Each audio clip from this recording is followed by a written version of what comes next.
The Trump administration is corrupt. No one, not even a president, is above the law.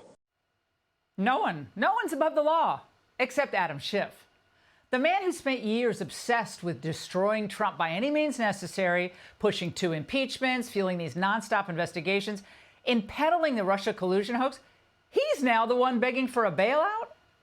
Well, Schiff is under federal investigation for mortgage fraud and has now set up a legal defense fund to save his own skin. The hypocrisy meter just hit the red zone.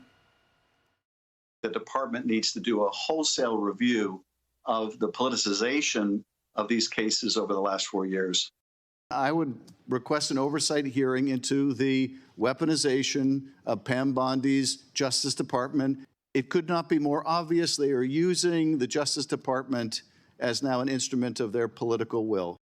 Okay, 4 years.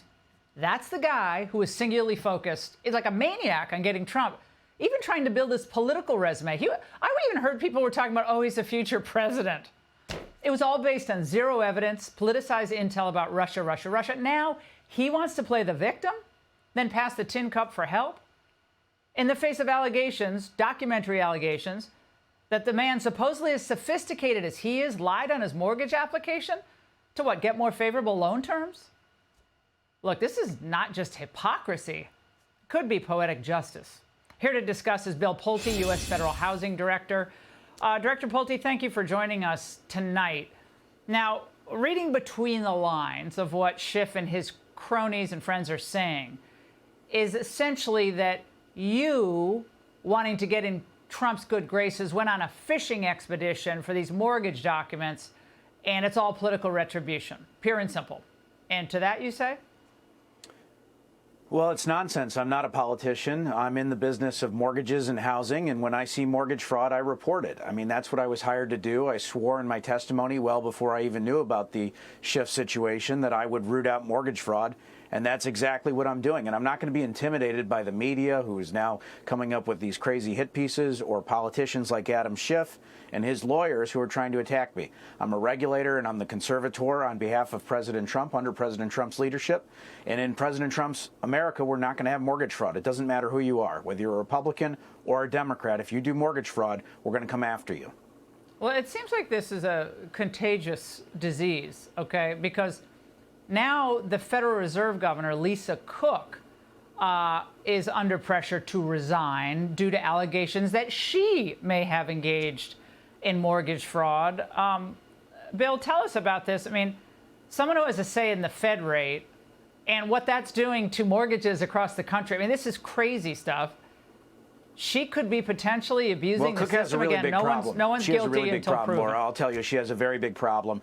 She has a situation where she claimed primary residency on a condo that she bought in Atlanta. I mean, this is supposed to be somebody who's entrusted with the public good, who's supposed to be looking after interest rates. And I believe it's blatant and massive mortgage fraud. I believe that there will be a criminal investigation. I'll leave that to the DOJ whether they do that or not. But I would anticipate seeing her be prosecuted and criminally charged for mortgage fraud. Just based on what I've seen. You know, I refer people every day to the Department of Justice, and the Department of Justice prosecutes cases like this all the time, Laura. And whether it's the Schiff case or the Letitia James case or this case or all the other cases that we refer, this Cook one is not going away, and she can laugh all she wants, but the law will catch up with her. Yeah, she responded to this today saying she doesn't have any intention of being, quote, bullied to step down from her position because of some questions raised in a tweet.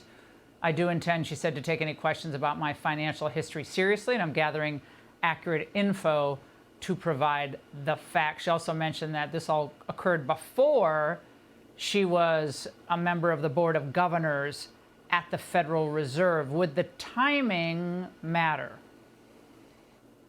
No, it wouldn't matter. First of all, she's within the statute of limitations. Second of all, she received a benefit while she's been on the Federal Reserve Board. And I would actually argue that her statement tonight, I think that that's going to be a big problem for her criminally.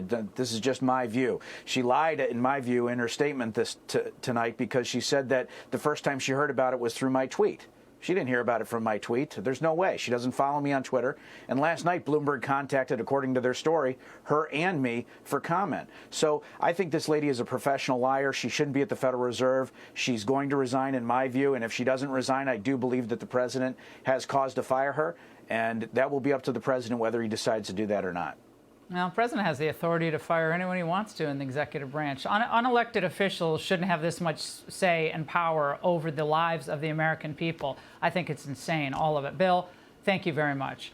Hey, Sean Hannity here. Hey, click here to subscribe to Fox News YouTube page and catch our hottest interviews and most compelling analysis. You will not get it anywhere else.